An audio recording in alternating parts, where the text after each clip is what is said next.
Même si c'est du B2B, tu parles à un humain. On est toujours très technique, très professionnel, mais en fait, il faut aller convaincre des humains.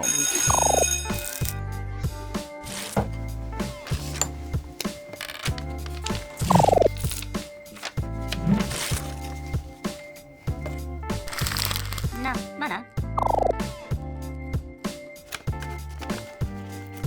T'es qui?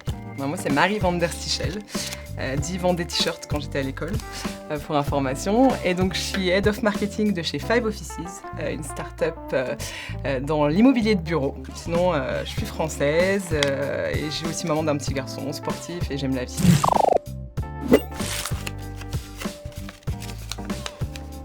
J'aimerais parler de quoi aujourd'hui? Alors moi je suis venue ici pour parler de campagne d'influence LinkedIn dans le B2B. Alors Five Offices, c'est la plateforme qui met en relation les entrepreneurs qui ont des bureaux inoccupés avec des entrepreneurs qui cherchent des solutions de bureaux flexibles et abordables. En gros, c'est essayer de maximiser les espaces. On est une vraie alternative au coworking et aux baux de bureaux traditionnels. Comment on fait une campagne d'influence en B2B? En fait, moi je viens du B2C et du coup je trouvais que c'est vrai que ces campagnes d'influence elles marchaient très bien dans le B2C, donc j'ai eu envie un peu de répliquer ça en B2B.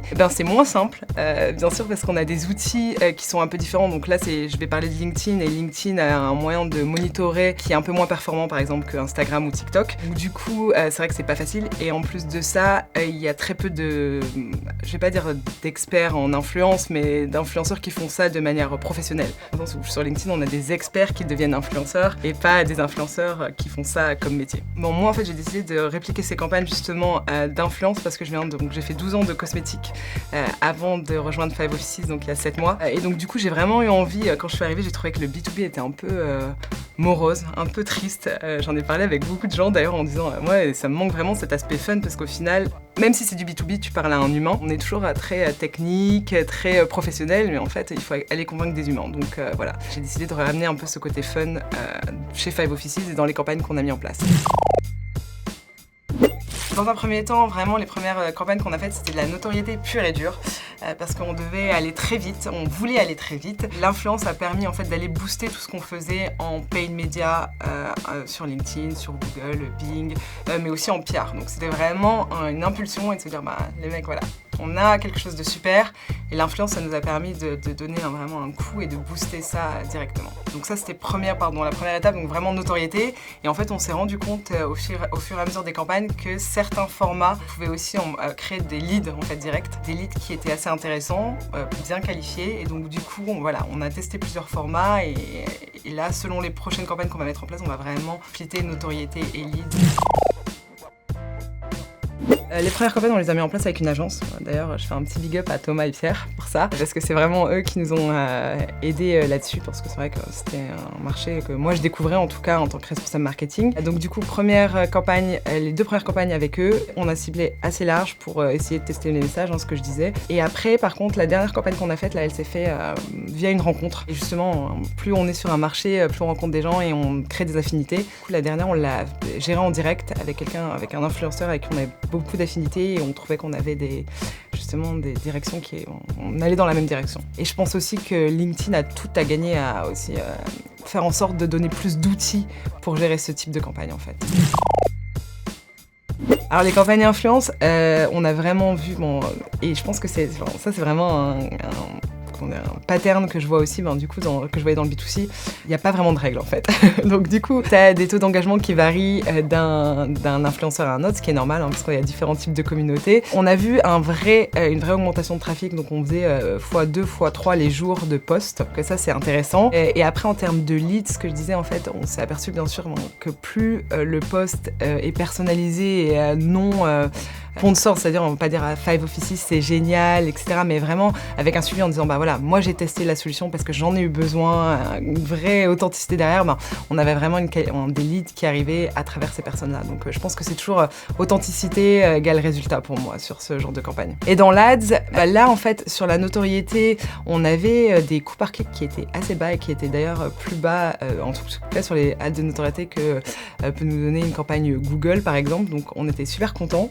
Et Et après, on a vu qu'au fur et à mesure du temps, en fait, nos aides de notoriété perdaient en efficacité. Donc là, quand on est passé en remarketing, on a vu de nouveau un boost grâce au remarketing. Pour moi, en fait, LinkedIn, c'était vraiment, en tout cas, c'est vrai que c'était pas un outil que j'utilisais beaucoup quand j'étais dans les cosmétiques. Et du coup, pour moi, c'était vraiment un outil de personal branding.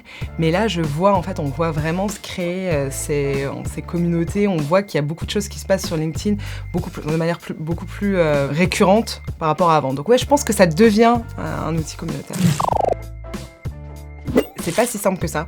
Donc du coup, même si on en a fait 3, en fait, je pensais qu'à partir de la 2e, on verrait des patterns, des modèles qui se répètent ou des résultats qui se répètent. C'est pas le cas. Et donc du coup, voilà. Après, je pense que là où c'est le plus compliqué pour moi, c'est de trouver les bons profils, en fait. Parce que ce que je disais, c'est qu'au final, même une personne qui a une grosse communauté, elle aura pas forcément les engagements qui vont avec. Et ça, le problème, c'est que pour l'instant, c'est pas structuré, en gros. Et donc du coup, tout le temps qu'on n'aura pas une vraie structure LinkedIn derrière et qui nous permettra de dire bah voilà, tel influenceur a tel taux d'engagement et à tel type de communauté, ça sera toujours, on ira tester un par un les influenceurs et on verra ce qui fonctionne et du coup je pense que là la difficulté elle est là en fait, c'est que comme c'est pas démocratisé, c'est pas forcément si simple de trouver le bon influenceur.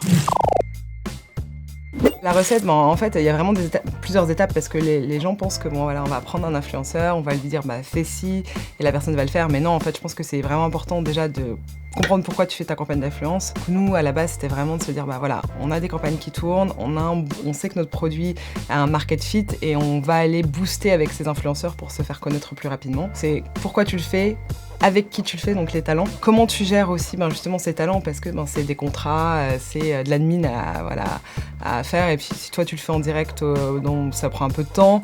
Donc ça, ensuite écrire le bon brief et le partager de manière intelligente, c'est-à-dire vraiment quel message tu veux faire passer, quelle est ta target à l'influenceur parce que comme je répète, c'est pas des influenceurs pros. Vérifier toujours le contenu parce que nous, on avait des gens qui parlaient, qui écrivaient mal notre nom de marque ou des choses comme ça, même s'ils connaissaient notre marque, il faut toujours vérifier. Et puis après, monitorer l'analyse, quoi. Donc, c'est quand même un process qui prend du temps et c'est pas négligeable. C'est pas en contact, on fait et on verra ce que ça donne. Un peu de nostalgie, mais des belles années à mon enfance dans le nord de la France, parce que je suis une ch'ti. Ouais, les POG, il y a plusieurs choses les POG et les crayons, les feutres de couleur. J'avais toujours une palette de feutres de couleur parce que je trouvais ça trop bien pour prendre les notes. Petit mot de la fin, merci Blue Lemon et SimilarWeb en fait de donner justement la parole aux marketeurs de l'ombre parce qu'on est souvent derrière les CEO et on les drive donc je suis super contente et Blue Lemon cap ou pas cap de nous suivre sur la prochaine campagne d'influence.